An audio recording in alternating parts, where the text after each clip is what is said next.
ಸಂಸತ್ಗಿರೋ ಪ್ರೊಟೆಸ್ಟನ್ನು ಮಾಡೋಕ್ಕೆ ಕರ್ನಾಟಕದಿಂದ 150 ಜನ ನಮ್ಮ ಕಾಂಗ್ರೆಸ್ ಯುವ ಕಾಂಗ್ರೆಸ್ ಕಾರ್ಯಕರ್ತರು, ಆಫೀಸ್ ಬೇರರ್ಸು ಎಲ್ಲರೂ ಕೂಡ ಇವತ್ತು ಬಂದಿದ್ವಿ.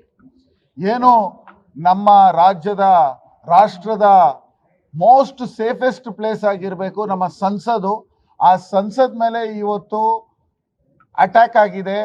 ಅದನ್ನ ಕೂಡ ಒಬ್ಬ ಬಿಜೆಪಿ MP ಪ್ರತಾಪ್ ಸಿಂಹ ಅನ್ನೋರು ಪಾಸನ್ನು ಕೊಟ್ಟಿದ್ದಾರೆ. ಇಲ್ಲಿ ತನಕ ಅವ್ರನ್ನ ಕರೆದು ಒಂದು ಎನ್ಕ್ವೈರಿ ಆಗಿಲ್ಲ, ಒಂದು ಕೇಳಿ ಆಗಿಲ್ಲ. ಆದರೆ ಏನಾದರೂ ಅದು ಒಂದು ಕಾಂಗ್ರೆಸ್ MP ಆಗಿಬಿಟ್ಟಿದ್ರೆ ಇಷ್ಟೊತ್ತಿಗೆ ಅವ್ರನ್ನ ಜೈಲಿಗೆ ಕಳಿಸ್ಬಿಟ್ಟಿರೋದು.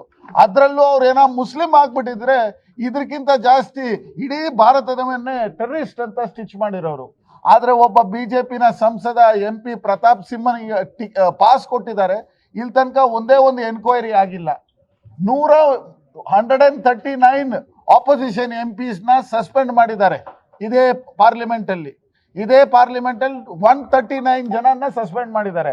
ಆದರೆ ತಪ್ಪು ಮಾಡಿರುವಂತ ಒಬ್ಬ ಬಿಜೆಪಿ MPಯನ್ನ ಪ್ರೊಟೆಕ್ಟ್ ಮಾಡ್ತಾ ಇದ್ದಾರೆ. ಪ್ರಜಾಪ್ರಭುತ್ವದ ಕಗ್ಗುಲೆ ಆಗ್ತಾ ಇದೆ. ಇದನ್ನ ಖಂಡಿಸಿ ಯುವ ಕಾಂಗ್ರೆಸ್ ಹೋರಾಟ ಮಾಡುತ್ತೆ. ಮುಂದೆ 25ನೇ ತಾರೀಕು ಕರ್ನಾಟಕದಲ್ಲಿ ಮೈಸೂರಲ್ಲಿ ಪ್ರತಾಪ್ ಸಿಂಹನ ಆಫೀಸ್ ಕಚೇರಿಯನ್ನ ಮುತ್ತಿಗೆ ಹಾಕಕ್ಕೆ ಕರ್ನಾಟಕ ಯುವ ಕಾಂಗ್ರೆಸ್ ತಯಾರಿಯನ್ನ ಮಾಡಿಕೊಂಡಿದೆ. ಮುಂದೆ ಡಿಸೆಂಬರ್ 24ನೇ ತಾರೀಕು ನಾವು ಮುತ್ತಿಗೆ ಹಾಕ್ತೀವಿ. Thank you. ನ್ಯೂಸ್ ಫಸ್ಟ್ ನಿರ್ಭೀತಿಯಿಂದ ನಿಮ್ಮ ಪರವಾಗಿ.